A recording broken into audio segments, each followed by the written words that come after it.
Hello everybody, this is Nicholas here for another Tech Talk. Thank you very much for joining me tonight. And today I'll just cover our bifold bicycles, and bifold bicycle with me right here today is the Cam Gold Limited Edition.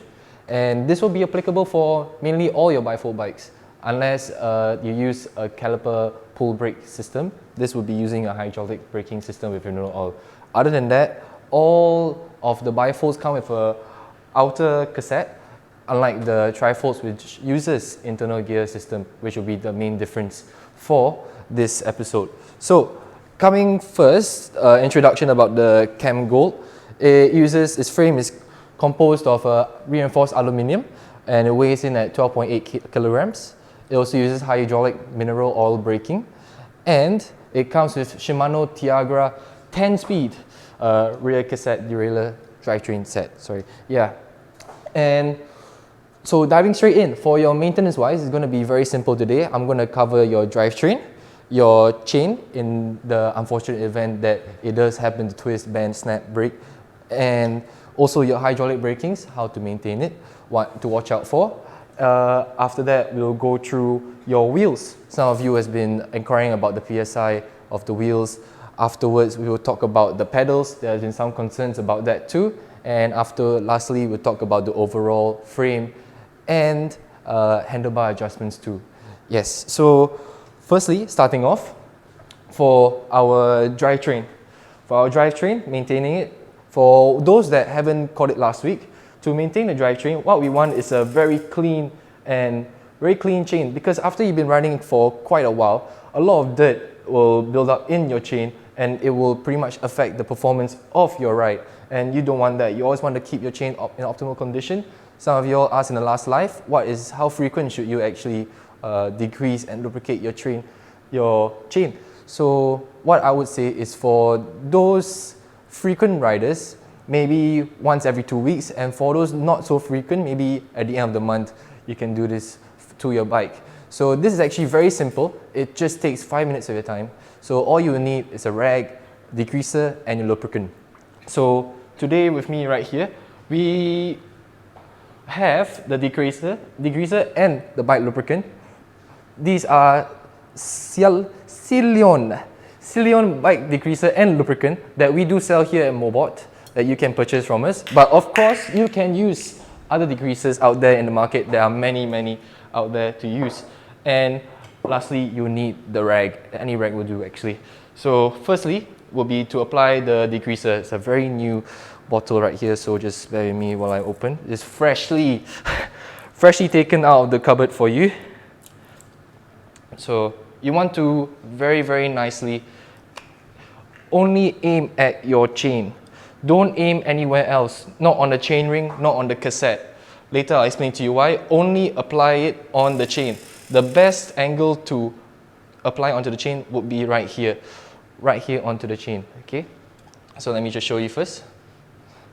So what you want to do first is get most of it first onto your chain, and after you get a bit of it onto your chain, then you take the rag underneath and just give it a small rub.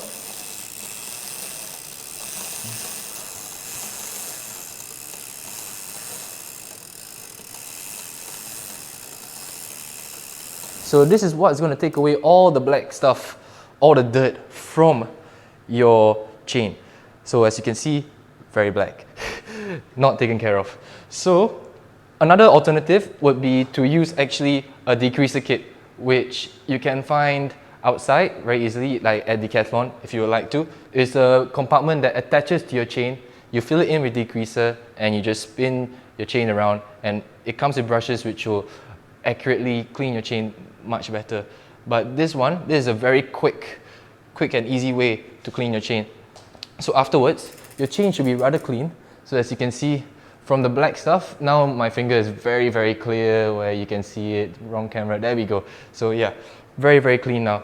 So what you want to do, your second step after decreasing your chain, after you remove all the dirt, you want to now lubricate your chain. Why did I close it? There we go. Okay, just fit it in there. Then Can use the same rag still. Again, strictly avoid applying the lubricant at your cassettes or on your chain rings, only on the chain itself. Okay, so very slowly just apply it nicely.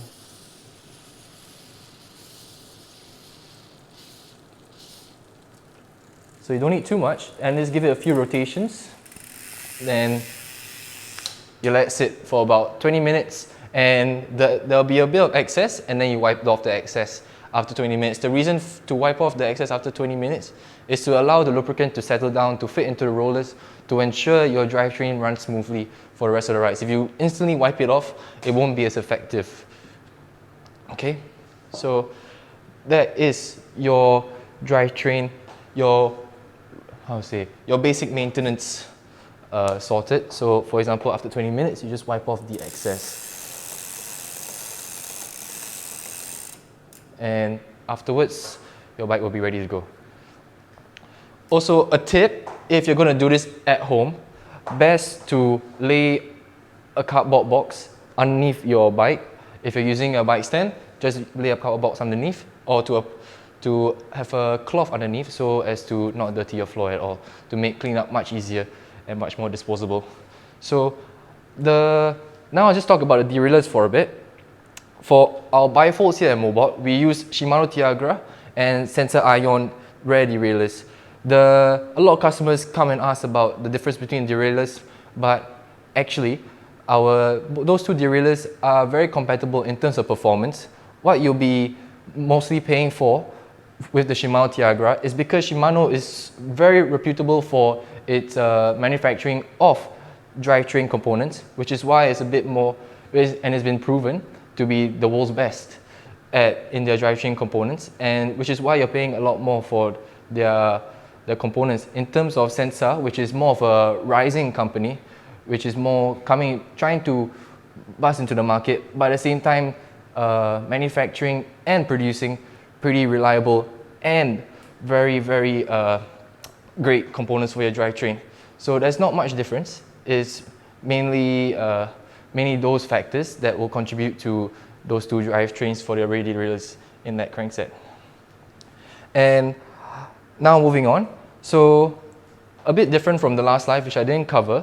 So it would be the chain. In the event where probably, just a quick tip, in the event that your chain does, if it does twist or break off, or in any unfortunate event, your chain just lets go, just doesn't work anymore, and you need to replace it. So some people don't know this, and some do. So what you would need actually is just a very simple tool. It will be your chain link plier right here. So what you need, because for our bikes over here, we have this thing in the chain called a master link. So what you need to find here, in the event your chain does break off or twist and you need to replace the chain, after you find the same size of the chain that you need, you find the master link here to remove the chain. The master link is right here. It will usually be a lighter shade as compared to the rest of the chain. And what you need to do with your chain link plier, insert it to the chain, hugging the master link, and you just click it right here. And you just give it a little twist, it will fall right off. So now that you have, for example, you have the new chain, how do you reinstall the chain back again in the event that you do want to change the chain? So you've taken out the chain. Oh, nice. There we go. You've taken out the chain. And now you want to reinstall it back. So what you want to do, this is the part that gets a bit dirty, where, just don't mind me, let me put on my gloves. Did forget this part. Bobby gave me these new gloves to specially use on this live, which I forgot to put on. But yeah, let me put it on now. If not, my hand's gonna get a lot more black. Anyways, a lot of people are saying hello. Hello, thank you. Lau is asking how to clean the cassette and chain ring. The cassette and chain ring, honestly, I yeah. think we can get to that later. Yes, yeah. Okay, so for this chain, so what you want to do first is remove the master links. So as the top over here is the first link, you can take it off and put it in a place where you will remember where it is. So then for me, it's just right at my foot here. As for the other link, which has fallen here, just do be aware of where the components are. So this is the other side of the link. Okay. So what you want to do first is guide the chain through the rear derailleur over here. So just guide the chain through.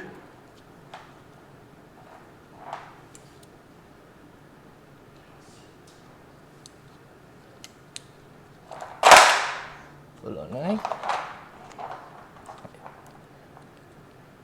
It is a bit tricky. Hold on.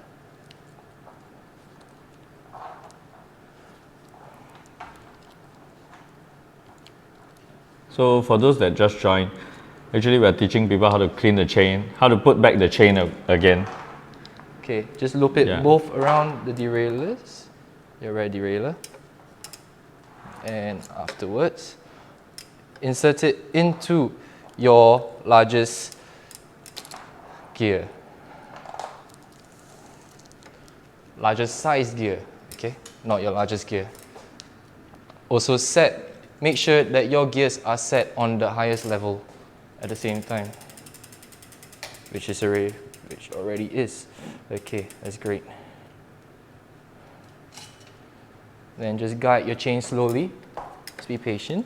Okay.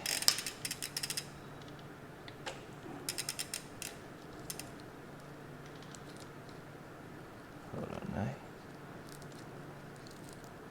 Okay. Okay, perfect. Now we have properly reinserted the chain back into the position where we want it, and now we put back the master links. There are two of these, remember. Put it on the end of each. One end here, and the other end over here. And once that is done, just pull it together, and once we're done, we can insert it all the way here.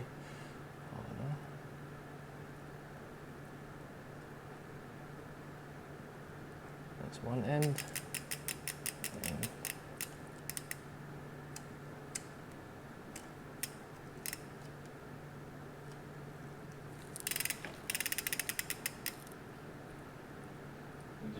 Go closer to show them how the connection happens. Alright, yeah. So now it's fully in, and yeah, that is in the event that you need to replace your chain. Afterwards, then you're shifting and all, you can just double check it. Make sure to always set it to the highest gear, and you should be fine.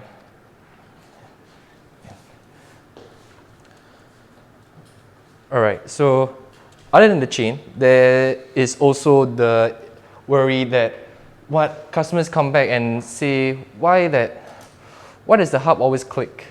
Why is there always this clicking sound that you hear?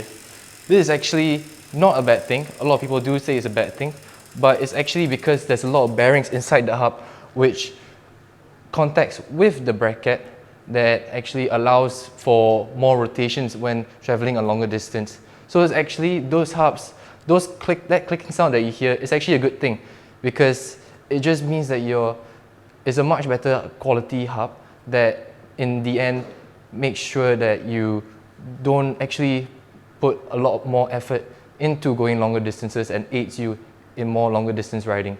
So that's not actually a bad thing when you hear that clicking sound, which some customers do come and ask us about that issue. I think the word is efficiency. Yes, efficiency. Riding efficiency. And yeah, this one we always say this is like the roar of the engine of the bicycle. Correct. Yeah, so the engine sound of the bicycle. So of course, some sounds, some clicks are not good clicks. Yeah. But if you hear the clicks that Nick could let you hear just now, these are the good clicks. These are the good clicks, yeah. Yeah. So if other kind of click, come down and find us. We will help you service. Yes. Yeah. So yeah, this is typically, you hear this sound, especially when you're walking with your bike or you're just cruising, you hear this sound. Don't be afraid of it. It's completely normal, and yeah, you're in great hands.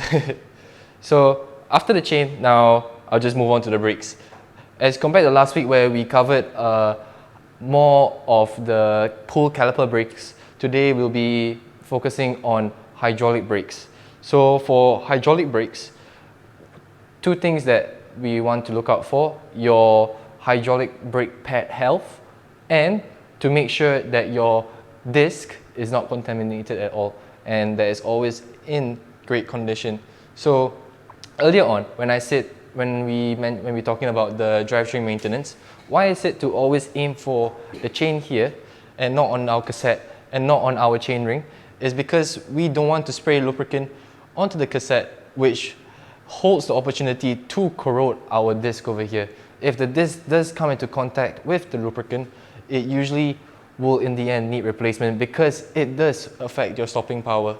Most you can use a disc brake cleaner, which you can find on the internet, and you can try your best to clean it out, but if it does affect your stopping efficiency, do get it changed, because you don't want your braking power to be disturbed at all, especially it is such a vital component of your bike.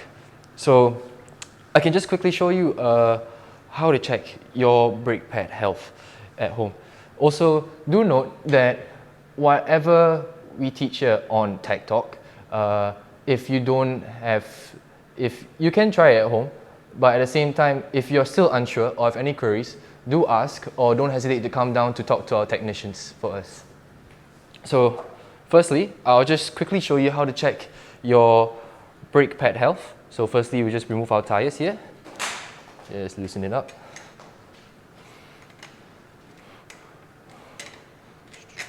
Pull and it will come right off. There we go. So we just lay it down here. Now we are just left with our disc brake over here. So the components here, as you can see, right here, is this metallic part over here, which will be the spring, and the two little shapes, oval shapes, semicircle shapes over here are our pads. This metallic part here, which you have to use a plier actually to remove. So right here is this stopper right here, safety stopper, so your spring and pads don't just come right out. What you will have to do, use a plier and bend that metallic part away and make it straight now. So this will be quite the job to use effort a bit, and afterwards it will slide right off. The pin will slide right off after you make it straight, and from there we can easily take out our pads. So now we have our pads with us. So this metallic component here is our spring. It's our spring over here. It's metallic component. Very sorry about the camera. Okay, and these are our pads. As compared to your traditional pads, these are much thinner but has a longer lifespan at the same time. They come in many forms of material. They come in metallic, semi-metallic, and organic. And it does affect the disc affects the disc respectively in terms of its lifespan. So what we have here, these brake pads over here, how to check the health. These brake pads, as you can see by a thickness, holds quite a lot of health left. So what we want to look for is maybe you can slot in one business card to measure how much health it has. This one would typically be about 2.5 to 3 business cards tall, and an unhealthy brake that needs to be replaced would be around 1 business card thick. So you can use that as a reference, very easy reference. And in the case that you do want to replace your brake pads, now you're taking it out, now you want to put it back together, take your brake pads, look for the same material, the same shape, and you just reassemble it back into the spring. After you have done that, you just chuck it right back into the disc brake compartment.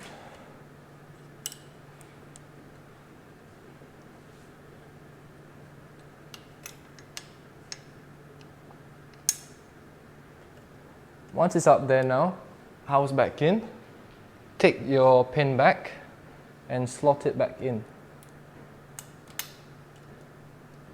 And once it's slotted back in, make sure the stopper does its job and bend it right back. So now that's done, it's not going anywhere. Pads are back, you replace that with new ones.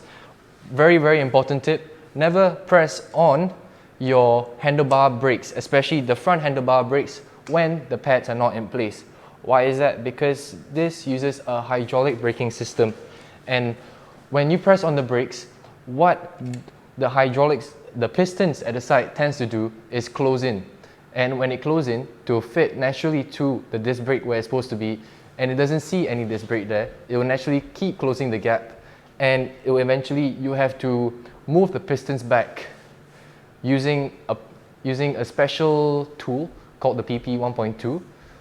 If not, you have to bring it down to the technician to get it pushed back into place. So never ever, when you are replacing your pad brakes, press onto the handlebar. Okay, so afterwards, now you have put the pads back in place. Now just reassemble the tire into its housing system. Okay. So actually the tires, most of our tires are quick release tires. Quick release tires, correct. So very easy. So they can actually do this very, very simply at home. Just make sure it's mounted properly. Make sure it's nice and tight. And it's done. So now you have replaced the pads, and now you spin the tire, you hear rubbing. So that's not good. You don't want rubbing to affect your riding performance. It just means that the pads are typically rubbing onto your disc brake while you're riding. So what you want to do now is just fix this issue. For that, you need a size 5 wrench. So I'll just take a size 5 right here. So it's very simple to just readjust, realign your disc brake pads. So now you'll hear you'll now hear the rubbing of the disc brakes onto the pads. What you want to do is these two bolts right here, you just loosen them. Just about half a rotation each. Roughly half a rotation adjustment.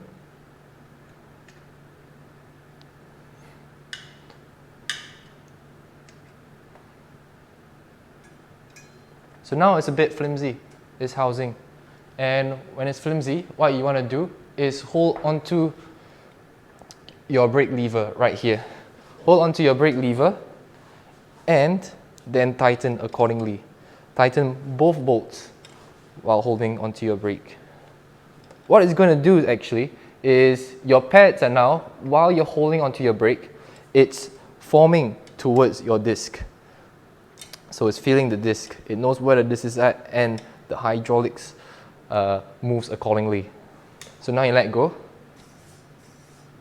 and if it does persist, you just, you repeat. So now, let's repeat again.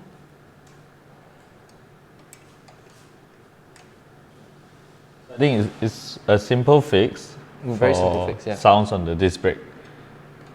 Yeah. It's just roughly rubbing, yeah. Yeah, just people, we have some customers that face this and don't know how to resolve this. So actually all you need is actually size 5 Allen key, right? Size 5 Allen key, yeah. Size 5 Allen key, and to hold on to your brake while you're adjusting. So then you tighten accordingly.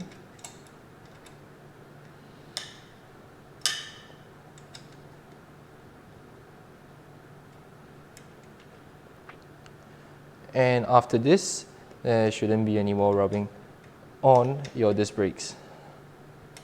If problems do persist with your disc brakes, just come back down to our technicians to get it tuned up for you. Okay, maintain it. So how to maintain a disc essentially is to not corrode it with anything else. You don't want to corrode it with lubricant. If you do want to clean your disc, if you find that you just want to improve your stopping power overall, there are disc brakes cleaner out there to ensure that you can keep your disc in tip-top shape. And in any form that also rubbing can be caused by a slanted disc, where your disc is not straight, and you find that your disc, when you turn, is just coming in, out, it just means your disc is slanted. Bring it back to our technician and we can realign it for you. Or if it's an extreme twist, we will get it replaced for you. Okay, other than that, for your disc, make sure it's always taken care of. Make sure to wipe it down, wipe the dirt off it after your rides, and to never ever let it come into close contact with any lubricant of any sorts. After the brakes now, then simply we talk about the wheels. So there's a lot of talks about the wheels. A lot of customers just come back to ask, what is the actual PSI that needs to be used for these wheels? So the maximum pressure that these wheels can hold is 85. How do you tell? It's written on the wall of the tires. You can see that, but yeah, so the max pressure will be stated 85, but the optimal pressure that we always want to put in will be around 70. 70 psi is more than enough for your tires. 85 and above is going to have a good chance of your tires exploding, so you always want to keep it below the maximum pressure. Okay, so 70 psi is the answer to what should be the pressure of your tires. Other than that, always look for wear and tear in your tires to make sure that your ride is always optimal. Make sure that these treads over here are not faded out. So after excessive riding, your treads, your walls may be faded out, may be cracked. If you do find those in your wheels, do replace them, because those will affect your performance in riding, especially during wet rides, and you don't want that. And just a quick demonstration of how to pump up Presta tube tires, which is different than the traditional ones. Your traditional ones that you see are shorter head valves are the thicker ones. These are Presta valves. So these Presta valves would actually require you to, you'll see the valve will look like this, with a little round notch, yeah, that you can just twist and loosen. When you loosen it and you push it to the side, or when you push it down, air will come out. So this is your first step to loosen that notch that you see. And after that, you leave it like that first, and you get your pump.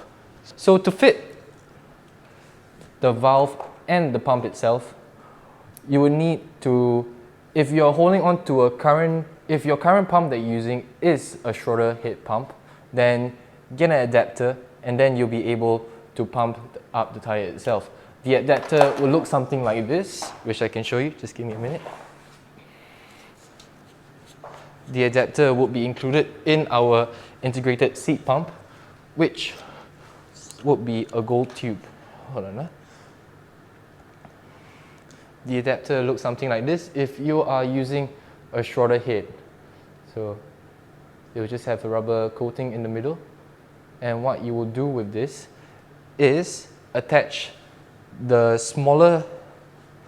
thinner part of the adapter into the shorter head, and the thicker part into the valve, and then you pump accordingly from there.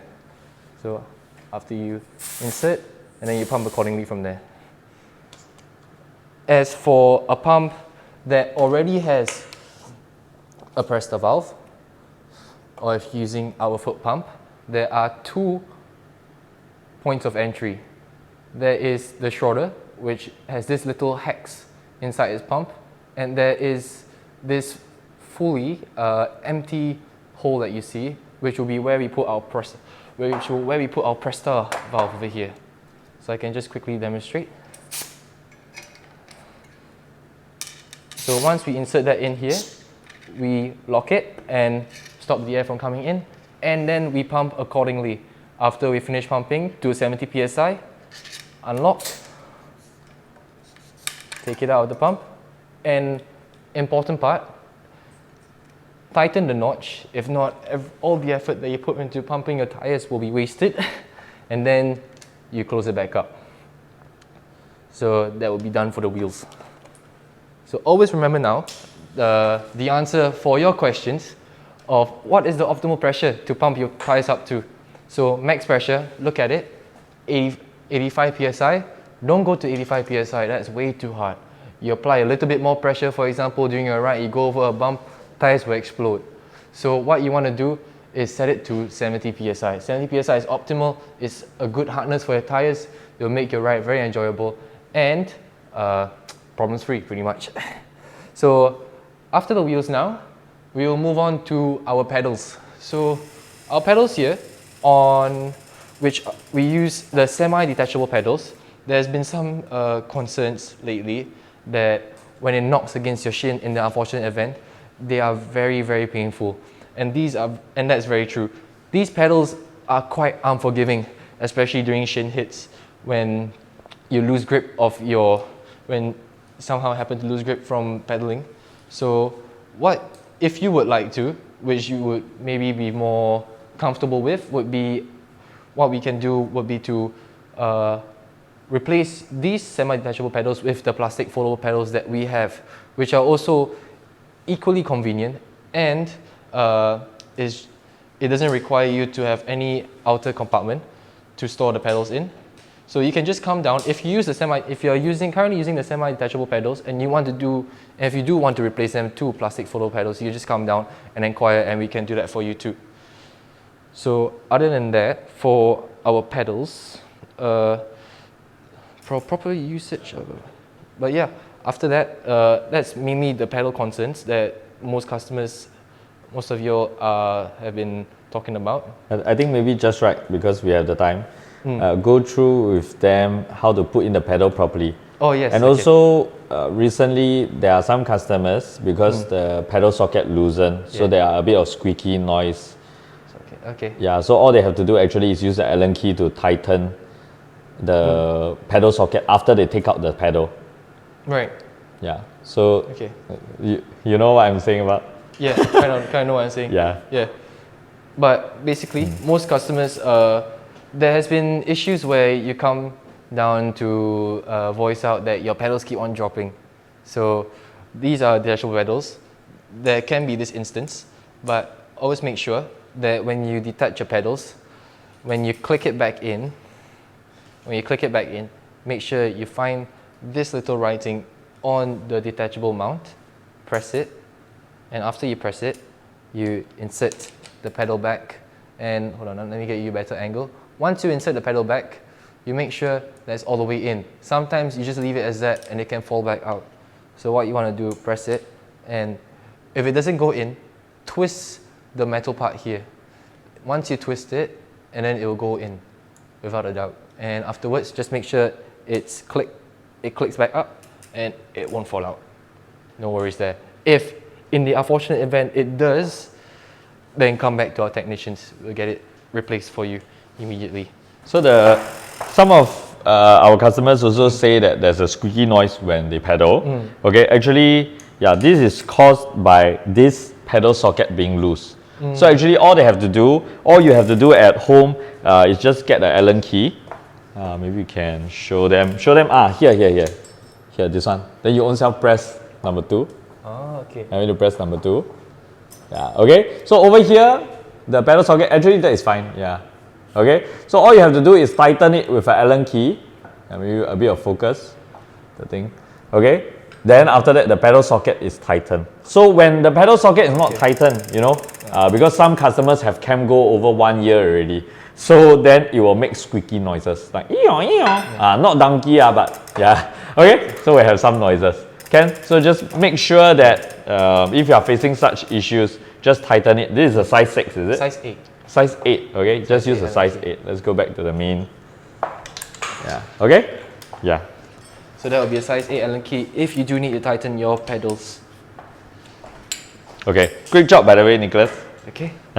Yeah, many people are saying, actually Patricia Mock is here today. Patricia Mock is watching your live. He say you concentrate so hard. she also cannot concentrate because she's looking at your face. Okay, then some people are asking how to know the correct PSI actually when they are using the seat post pump. Seat post pump. Correct. Okay, so that one is really down to agak-agak. So your seat post pump is there, is technically in the case of an emergency use where you just do need a quick pump out. For example, you have a punctured tire along the way, you happen to have your toolkit and the adhesive you need to make sure you can patch your tires efficiently, and you pump out your tires quickly to a certain hardness of your liking and you continue on with the journey for the rest of the day. So that seat post pump is actually just for emergency use, on the go kind of use. At home, it will be very, very, very useful to have a pump with a gauge so as to know the correct PSI that you're pumping. So yeah, hope that answers the question. So really, these pumps, these very small handy pumps are really for on-the-go kind of pumps. What you want at home is a foot pump or a hand pump with a gauge to know which PSI you are pumping to. Yeah. Any more questions to address? Okay, I think someone asked, what if the chain break in between? I think if the chain break, definitely needs to replace a new chain.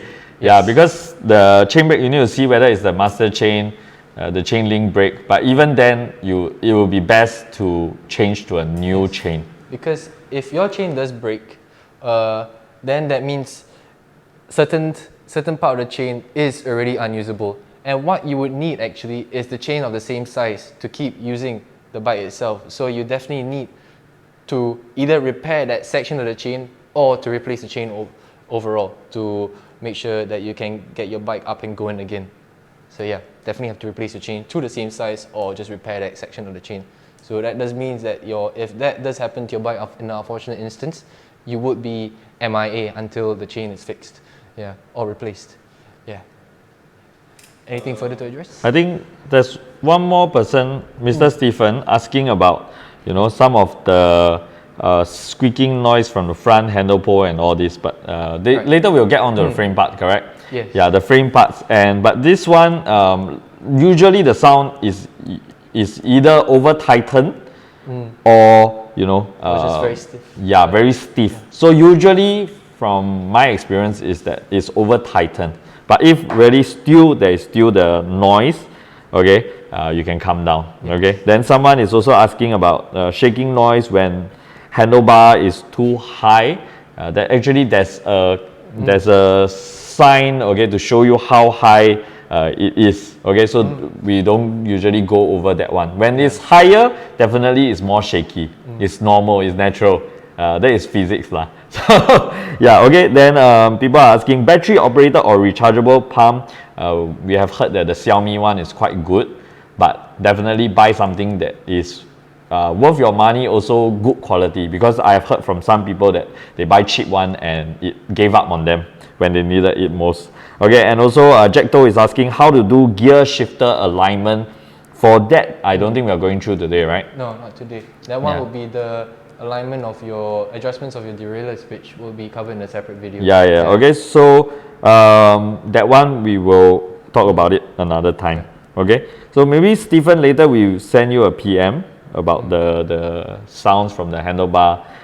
Then you can take a look at what it is. Okay, but anyways, I think the rule of thumb is always you can watch us. We are giving you you guys advice over here to see what can be done. But let's say it doesn't help and you need more help, do come down. We are always here to help you. Yes. Okay, so I think Nick, you can continue with the rest of your... Okay, so lastly will just be the frame maintenance. Okay, so where we just... Actually, firstly, I'll just show you for some concerns also about alignments for your front tires. Sometimes you may find the front, your handlebar and your tire is not aligned and you want to align it back together. So very simple and quick job that you need. All you would require is a size 6 Allen key. So after you have your size 6 Allen key with you, what you'll find is this bolt over here. So just zoom into that. This bolt over here on the side. So this is how usually the front will look like. So you just twist it over here and then you'll find a very small bolt over here. So what you want to do is insert the Allen key and just loosen it. So once it's loosened, and then, hold on, just loosen a bit more.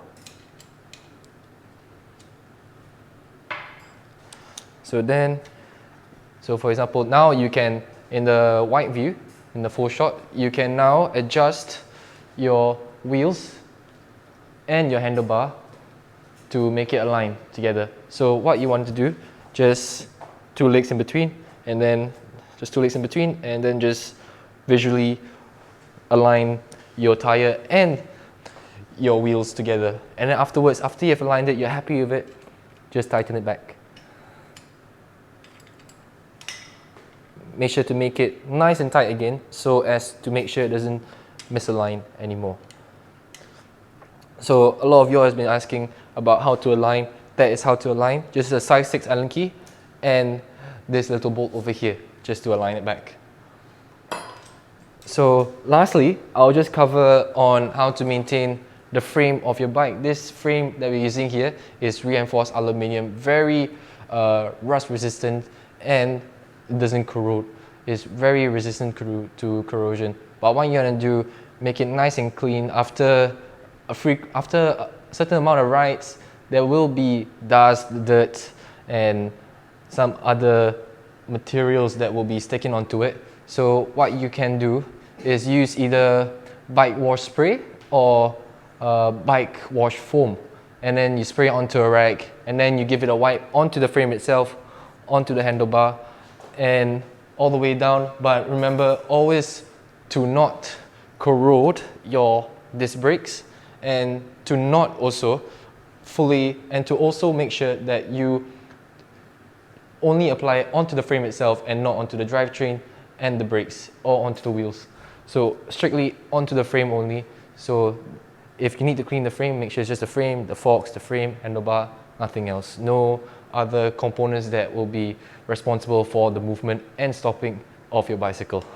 So after that, that will be all that I'll be covering today for the bike for general maintenance. If you all do have any other questions, please do feel free to ask, and I'll be more than happy to acknowledge them and to answer them. Yeah.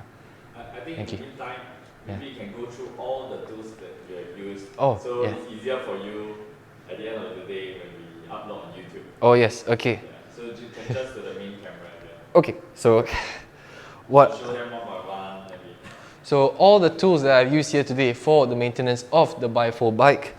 Firstly, chain link plier, an Allen key set that we have over here, all the way from size 1.5 to 10. Today I haven't used the wrenches. Later I will cover one specific component that I can use with the wrench. What I have here too, your rags, plier for your hydraulic disc brakes. You have your lubricant, your bike degreaser, and your corrosion inhibitor, which reminds me of something I also have to cover too. So these two I will cover in a bit. And cleansing foam if you do want to clean your bike frame. Okay, so these two that I haven't yet talked to you about. So what we can just pan around here. So just to this part of the wheel. So as you can see this magnet here, some of y'all have been saying that it just comes loose, it's not tight. Sometimes you want to click it back together, but it just doesn't work at all. So what you want to do actually is, usually it just means that the bolt is, you can't really see it sometimes, but it's just loose. So sometimes it just moves about, and you always want to make sure that it's nice and tight. So take a size 10 wrench and just tighten it. Tighten it until it just stays in position. So once it's nice and tight, it's not going anywhere. It will just stay right there, and when you fold it back in, it will click back as it should intend to. And lastly, on what Bobby said earlier about someone's question on stiff links, on squeaky links that you hear. So what can be done is these hinges over here that will be responsible for the folding of your bicycle. What you can do is use our corrosion inhibitor and apply some onto the hinges. What it will do is just lubricate it a bit. So that it will be much easier to fold and unfold, and it will just loosen the joint. So next time you find yourself in the folding process again, you'll find it very smooth. There won't be any how do you say, problems that you encounter along the way. Like, it just won't be difficult to unfold at all. So points that you can spray onto, for example, if we are folding this handlebar right here, where you want to fold this down, you can apply it onto the openings of these hinges right here. Just lightly apply it, and you'll find that it just becomes very effortless after a while. And you can do that, repeat that for the other links in your bicycle. This is especially applicable to the Royale series that we have, where there's a lot more folding components, because that one is a trifold. So other than that, then that would be what I'll be covering for this tech talk on the bifolds. So other than that, we will cover more in depth about the derailleurs in a separate tech talk, where we'll be talking about derailleur adjustments and more in depth onto the Shimano Tiagra and the Sensor Ion derailleurs and their shifters, the drivetrain on a whole. As also, there's been a lot of questions about the chainring and the cassettes. So we will cover that in a separate tech talk, because that's a lot more detailed and a lot more explanation, and I'm sure there will be a big audience that will be wanting to hear about that. So that will be in a separate one. But thank you very much for listening and tuning in and just being here and just watching the full tech talk. Thank you very much, and I'll hand it back to Bobby. Can do an ending for a YouTube video. Okay, YouTube video ending. Okay, what should I say for YouTube? This episode 2 of the Tech Talk. Hope you enjoyed. Okay, this has been episode 2 of the Tech Talk Live with Nick. Thank you very much for watching, and do feel free to leave your suggestions and comments in the comment section. Thank you very much for watching, and I'll see you soon.